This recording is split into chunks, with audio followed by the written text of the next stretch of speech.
The morning sun cast long shadows across the cobblestone courtyard of Buckingham Palace as Sergeant James Mitchell adjusted his scarlet tunic for the 100th time that week. At 32 years old, he had served as one of the Queen's guards for nearly 8 years, standing motionless for hours in the famous bearskin hat that towered above his 6-foot frame.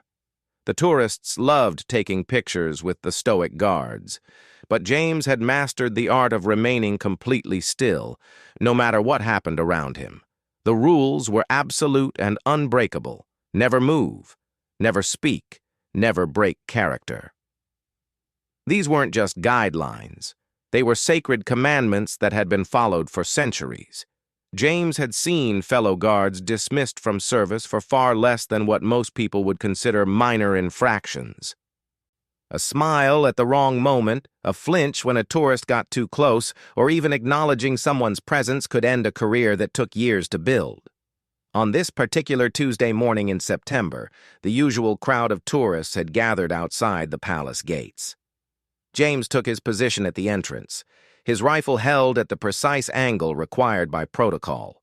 The black bearskin hat felt heavier than usual, and the thick wool uniform trapped the unseasonably warm air against his skin. But discomfort was part of the job, and he had long ago learned to ignore such trivial concerns. The first few hours passed as they always did. Tourists snapped photos, children pointed in wonder, and adults whispered among themselves about the mysterious guards who never moved. James watched it all through his peripheral vision, trained to observe everything while appearing to see nothing. A group of American tourists posed enthusiastically beside him, their guide explaining the history of the Queen's Guard in broken English. A businessman hurried past, phone pressed to his ear, completely oblivious to the pageantry around him. Then she appeared. James noticed her immediately, though his expression remained unchanged. She was perhaps 7 years old, wearing a bright pink knit cap that covered what appeared to be a completely bald head. Her small frame was bundled in an oversized jacket despite the warm weather, and she moved with the careful, measured steps of someone much older than her years. What struck James most was her eyes. They held a wisdom and sadness that no child should possess. The little girl was with a woman who was clearly her mother, though the family resemblance was harder to see now. The mother's face showed the telltale signs of stress and sleepless nights, her clothes wrinkled as if she had dressed in a hurry. She held the child's hand gently but protectively, the way parents do when their world has become fragile and uncertain. They approached slowly, the mother pointing toward James and whispering something to her daughter. The child's eyes widened with curiosity and something else, hope, perhaps, or simply the innocent wonder that children bring to magical moments. James could see them clearly now, standing just a few feet away, but his training kept him perfectly still. "Look, sweetheart," the mother said softly, her voice carrying a slight accent that James couldn't quite place. "This is one of the Queen's guards. They protect the palace and the royal family." The little girl stared up at James with fascination. "Why doesn't he move, Mummy?" "That's his job, love. He has to stand very still and be very brave, just like you." The comparison wasn't lost on James, and something inside his chest tightened. He had heard thousands of conversations during his years of service, but something about this exchange felt different. The mother's voice carried weight beyond simple tourist curiosity. There was an underlying current of teaching, as if she were using this moment to illustrate something important to her daughter. The child stepped closer, tilting her head to study James's face beneath the towering bearskin hat. "Is he real, Mummy? Or is he like the wax people we saw?" The mother managed a small smile. "He's very real, Emma. He's just very good at his job." Emma.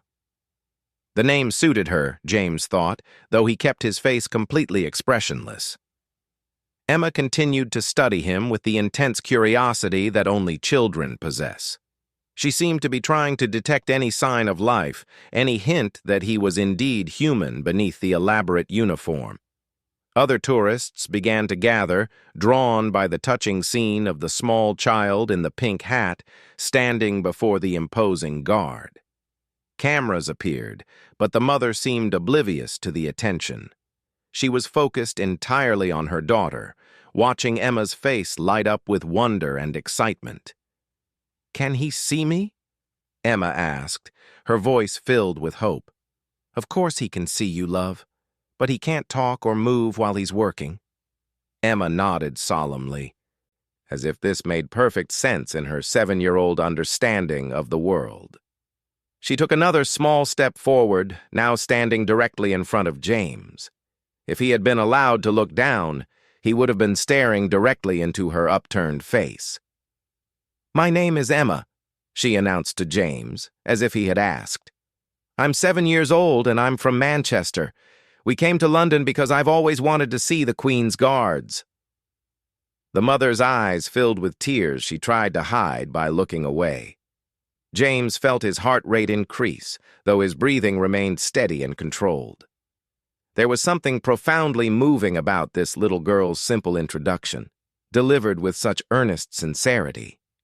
"Mummy says you're very brave," Emma continued. "I try to be brave too. Sometimes it's hard. But Mummy says brave people do what they need to do, even when they're scared." The crowd of tourists had grown larger, drawn by the sweet innocence of the scene. Some were taking pictures, others simply watching with soft smiles. But James was barely aware of them. His entire focus was on the small figure in the pink hat who stood before him like a tiny warrior. Emma reached into her jacket pocket and pulled out something small. James couldn't see what it was without moving his eyes, but he could sense her careful movements as she prepared to do something. The mother noticed and gently placed a hand on Emma's shoulder. "What are you doing, love?" "I want to give him something," Emma said matter-of-factly. "Something to remember me by." The words hit James like a physical blow, though his expression remained unchanged. There was something in the way Emma spoke about being remembered that suggested a deeper understanding of impermanence than any child should have. The mother's barely controlled emotions suddenly made more sense, as did the special trip to London and the careful way Emma moved. "You can't give him anything while he's working, sweetheart," the mother explained gently. "The guards have very strict rules about these things." Emma's face fell slightly, but she nodded with the understanding acceptance that comes from having rules explained many times before. She looked back up at James, her small hand still clutching whatever she had wanted to give him. "That's okay," she said quietly. "Maybe he knows I wanted to give him something, and that's enough." James felt something crack inside his chest. In 8 years of service, through countless interactions with tourists, dignitaries, and even members of the royal family, he had never felt anything like this. The little girl's simple acceptance of disappointment, her willingness to find meaning in an imagined gesture, touched something deep in his soul. The mother knelt down beside Emma, pulling her close. "Why don't we take a picture together, and then we need to go meet Daddy for lunch?" Emma nodded, but her eyes remained fixed on James. "Will he remember me, do you think?" "I think he'll remember you for a very long time," the mother said, and James knew with absolute certainty that she was right. As the mother prepared to take a photo with her phone, Emma suddenly stepped even closer to James. She was now standing directly beside his left leg, her small body barely reaching his waist, even with the platform boots he wore as part of his uniform. "Thank you for protecting everyone," she whispered, so quietly that only James could hear. "I hope someone protects you too." The words were like arrows straight to James's heart. He had spent years thinking of his role in terms of duty, tradition, and service to the crown.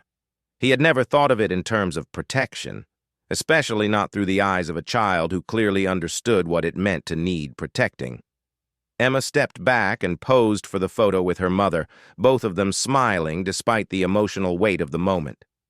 Other tourists continued to take pictures, but James found himself wishing they would all disappear and leave him alone with this extraordinary little girl and her brave mother.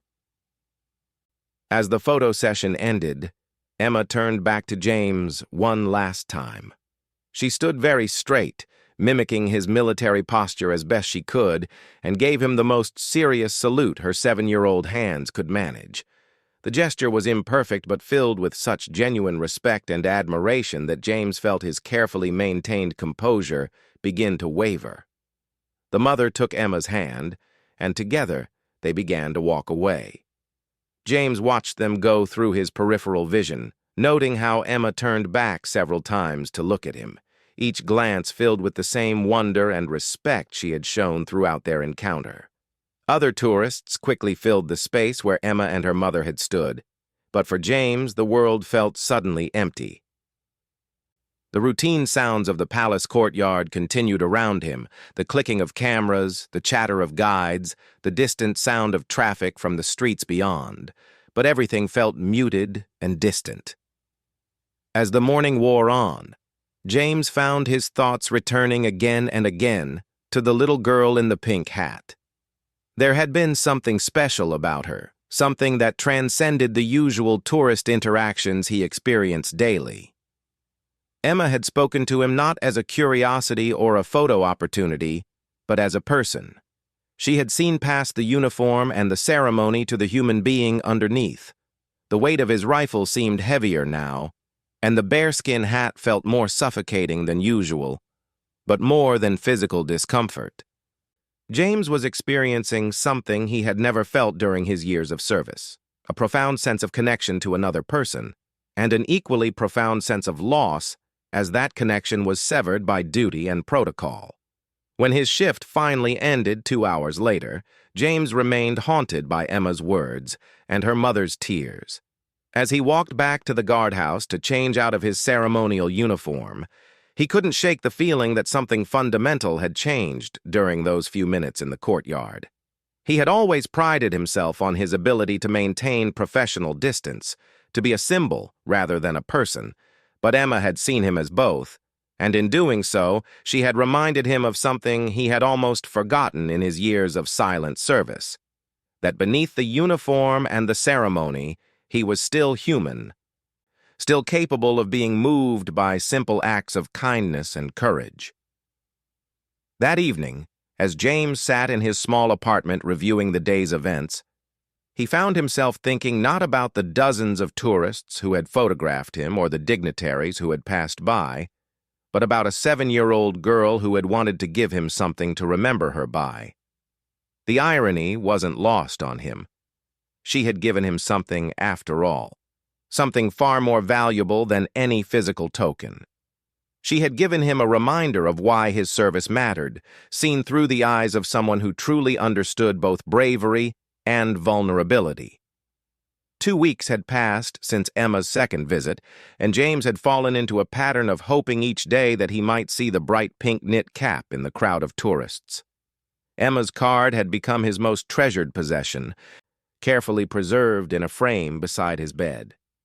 Every morning when he woke up, he looked at her cheerful stick figure drawings and remembered why his service mattered. But as the days went by without any sign of Emma or her family, James began to worry. The little girl had mentioned hospital appointments, and her mother's carefully controlled emotions had suggested that Emma's condition was serious. James found himself wondering if Emma was getting better, if the doctors were helping her as much as she hoped they would. On a gray Tuesday morning in early October, James was assigned to his usual post when something unusual happened. Captain Morrison, his commanding officer, approached him just as he was about to assume his position. "Mitchell," the captain said quietly, "I need to speak with you privately before you begin your shift." James followed his superior to a small office within the palace grounds, wondering what could be so important that it would delay the changing of the guard. Captain Morrison was a man of few words, known for his strict adherence to protocol and his unwavering dedication to the traditions of the Queen's Guard. "I received an unusual request yesterday," the captain began, settling behind his desk. "From a family asking specifically for you?" James felt his heart skip a beat. "Sir? A Mr. and Mrs. Harrison from Manchester. They have a daughter named Emma, who apparently has formed quite an attachment to you during their recent visits to the palace." The captain's expression was unreadable as he continued. "Normally, I would dismiss such a request immediately. The Queen's Guard does not make personal appearances or break protocol for individual tourists, no matter how compelling their circumstances." James remained at attention, though his mind was racing. Emma's family name was Harrison. Now he knew more about the little girl who had so profoundly affected him. "However," Captain Morrison continued, "this situation is somewhat extraordinary. The family has explained that their daughter is currently in hospital receiving treatment for leukemia. Her condition has taken a turn, and her parents believe that seeing you again would provide comfort during a very difficult time." The words hit James like a physical blow. Leukemia.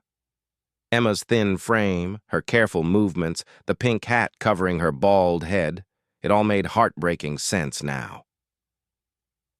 This brave little girl who had shown such courage and optimism was fighting a battle that many adults couldn't face with half her dignity.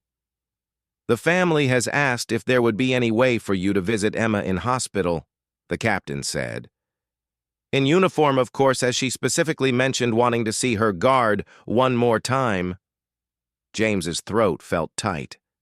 "What was your response, sir?" Captain Morrison was quiet for a long moment. "My initial response was to explain that such requests are simply not possible. The Queen's Guard has protocols that date back centuries. We do not make personal appearances outside of our official duties." James nodded, though his heart was sinking. He understood the reasoning, but the thought of Emma lying in a hospital bed, possibly asking for him, was almost unbearable. "However," the captain continued, and James looked up in surprise, "I also made some inquiries about this particular family and their situation. Emma Harrison is 7 years old. She was diagnosed with acute lymphoblastic leukemia 6 months ago. Her treatment has been aggressive, and while her doctors remain optimistic, the next few weeks will be critical." The captain stood and walked to the window overlooking the courtyard where James had first met Emma. "I also learned that during her time in treatment, Emma has spoken frequently about her visit to Buckingham Palace and her encounter with one of the Queen's Guards. According to the hospital staff, she carries a photograph of herself with you and shows it to anyone who will look." James felt moisture gathering in his eyes but maintained his military bearing. "The hospital chaplain contacted me personally," Captain Morrison said. "He explained that Emma has been asking every day if her guard knows that she's sick, and if there might be a way to let him know that she's still trying to be brave like him." The captain turned back to face James. "This morning, I spoke with Colonel Pemberton about this unusual situation. After much discussion, we have reached a decision that I believe is unprecedented in the history of the Queen's Guard." James waited, hardly daring to breathe. "You are hereby granted special leave to visit Miss Emma Harrison at Manchester Children's Hospital," Captain Morrison announced. "You will make this visit in full ceremonial dress uniform, representing not just yourself, but the entire institution of the Queen's Guard. This is not a personal favor, Mitchell. This is an official mission of mercy." James felt his knees nearly buckle with relief and gratitude. "Sir, Thank you, sir." "Don't thank me yet," the captain said with the slightest hint of a smile. "You'll be accompanied by 2 other guards, and this visit must be conducted with the same precision and dignity that marks all our public appearances. You are representing centuries of tradition, and that responsibility is not to be taken lightly." "I understand completely, sir." "The visit is arranged for this afternoon. A car will transport you and your escort to Manchester. The hospital has cleared a private room where Emma and her immediate family can meet with you without disturbance." James felt a mixture of excitement and nervous anticipation, unlike anything he had experienced in his military career. "What are my instructions regarding protocol during the visit, sir?" Captain Morrison considered this carefully. "Your primary mission is to provide comfort to a brave little girl who has specifically requested your presence. While you will maintain the dignity and bearing expected of the Queen's Guard, you are granted discretion to interact with Miss Harrison in whatever manner seems most appropriate to accomplish this mission." The words hung in the air with profound significance. James was being given permission to break the fundamental rule of his service. He was being allowed to be human while in uniform. That afternoon, James found himself in the back of an official car heading toward Manchester, flanked by two fellow guards who had volunteered for this extraordinary mission.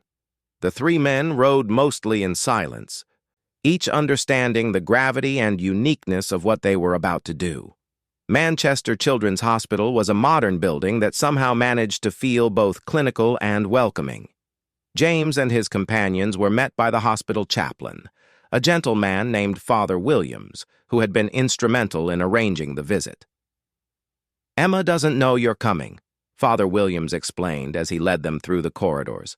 "Her parents wanted it to be a surprise. She's been having a difficult few days, but this morning she specifically asked if I thought her guard remembered her." They stopped outside a private room, and Father Williams turned to address James directly. "She's very weak right now, but her spirit remains incredible. The doctors say that emotional support can be just as important as medical treatment in cases like hers."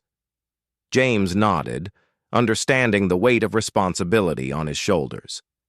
Through the small window in the door, he could see Emma lying in a hospital bed that seemed to dwarf her tiny frame. She was awake, looking at something she held in her hands. James realized it was the photograph her father had taken of them together at the palace. Emma's parents were sitting beside the bed, and James could see the strain and exhaustion that weeks of hospital vigil had etched on their faces. But when they looked at their daughter, their expressions were filled with nothing but love and determination. Father Williams knocked gently and opened the door. "Emma, I have some very special visitors for you." Emma looked up curiously, and her eyes went wide with disbelief as James stepped into the room in full ceremonial uniform. The bearskin hat had to be slightly tilted to fit through the doorway, but once inside, James stood at perfect attention just as he had in the palace courtyard. "My guard!" Emma exclaimed, her voice weak but filled with pure joy. "You came to see me! Mummy, Daddy, look! He's really here!" The parents were openly crying now, overwhelmed by the kindness of this gesture and by their daughter's happiness. James remained at attention for a moment, maintaining the dignity of his office, before Captain Morrison's words echoed in his mind. Provide comfort to a brave little girl. For the first time in 8 years of service, James Mitchell broke protocol while in uniform. He smiled. It was a small thing, barely a change in expression, but to Emma it was everything. Her face lit up with a radiance that transformed the sterile hospital room into something magical. "You can smile," Emma said with delight. "I wondered if you could, but I never saw you do it before." James took a careful step closer to Emma's bed. "Hello, Emma," he said, his voice gentle but carrying the formal tone of his position. "I received word that you were here, and I wanted to come see how you're doing." Emma's eyes filled with tears of happiness. "You can talk too. And you remember my name." "Of course I remember your name," James replied. "How could I forget the little girl who made me the most beautiful card I've ever received?" Emma's parents exchanged glances of amazement. Their daughter had spoken about her guard so many times, had wondered if he remembered her, had worried that he didn't know she was sick. Now here he was, in their daughter's hospital room, speaking directly to her with warmth and kindness. "Do you still have my card?" Emma asked eagerly. James reached into his jacket and carefully withdrew Emma's handmade card, now protected in a clear sleeve. "I carry it with me always," he said truthfully. "It reminds me every day why my job is important." Emma beamed with pride. "Really? You really carry it with you?" "Every single day," James confirmed. "And every time I look at it, I remember what you told me about being brave. You taught me that being brave isn't just about standing still, it's about facing whatever comes with courage and hope." Emma's mother spoke softly through her tears. "Emma has been so worried that you didn't know she was sick. She's been asking everyone if there was a way to tell you that she's still trying to be as brave as you are." James felt his own eyes filling with tears, but he maintained his composure. "Emma, you are the bravest person I have ever met. What you're doing here, fighting this illness with such courage and keeping your spirit so bright, that's real bravery. That's the kind of courage that inspires everyone around you." Emma struggled to sit up straighter in her bed, wanting to be more formal in the presence of her guard. "Are you proud of me?" she asked, the question carrying the weight of a child seeking approval from someone she deeply admired. James stepped closer to Emma's bedside and did something that would have been unthinkable just hours earlier. Still in full uniform, still representing centuries of tradition, he gently took Emma's small hand in his gloved one. "Emma Harrison," he said with the formality of an official pronouncement, "I have never been more proud of anyone in my entire life. You have shown courage that exceeds that of any soldier, any guard, any warrior I have ever known. It is my honor to know you, and it is my privilege to call you my friend." Emma's face glowed with happiness and pride. She had been recognized by her guard, acknowledged as brave by someone whose job was to be brave himself. In that moment, all the pain and fear and uncertainty of her illness seemed secondary to the joy of this connection. The visit continued for another hour, with James sitting beside Emma's bed in his magnificent uniform, the two of them talking like the friends they had become. Emma showed him drawings she had made during her hospital stay, and James told her stories about the palace and the other guards, careful to maintain the magic and ceremony that meant so much to her. When it was time to leave, Emma reached under her pillow and withdrew something small, a tiny origami crane made from bright yellow paper. "I made this for you," she said, offering it to James. "The nurses taught me how to make them. They said that in Japan, people believe that if you make 1,000 paper cranes, your wish will come true." James accepted the delicate paper crane with the reverence usually reserved for state medals. "What did you wish for when you made this one?" Emma smiled with the wisdom of someone far older than her 7 years. "I wish that you would always remember that there are people who think you're a hero, even when you can't see them." James carefully tucked the paper crane into his jacket beside Emma's card. "I will treasure this always, Emma, and I will never forget that the bravest person I ever met taught me what real courage looks like." As James prepared to leave, Emma made one final request. "Could you salute me? Like a real soldier?" James stood at perfect attention and rendered Emma the most precise, respectful military salute of his career. Emma tried to salute back from her hospital bed, her small hand trembling but determined. "Thank you for coming to see me," she whispered. "Thank you for being my friend." James left the hospital that day forever changed. Emma Harrison had taught him that true service meant more than following protocol. It meant recognizing when compassion was more important than rules, when humanity mattered more than tradition. 3 weeks later, James received word that Emma's treatment had taken a positive turn. She was responding well to her therapy, and doctors were optimistic about her recovery. Along with the medical update came a new drawing, this one showing Emma and James standing together outside the hospital, both of them smiling, both of them brave. At the bottom of the drawing, in Emma's careful handwriting, were the words, "Thank you for teaching me that heroes come when you need them most." James framed this drawing beside the first, and whenever young tourists asked him about his job, he thought of Emma Harrison, and remembered that sometimes the most important battles are fought not on ceremonial grounds, but in hospital rooms, where little girls teach grown men about real courage. The Queen's Guard had broken protocol that day, but in doing so, they had honored something far more important than rules. They had honored the unbreakable bond between two people who recognized true bravery in each other. And in a small hospital room in Manchester, a 7-year-old girl learned that sometimes when you really need them, heroes do come calling.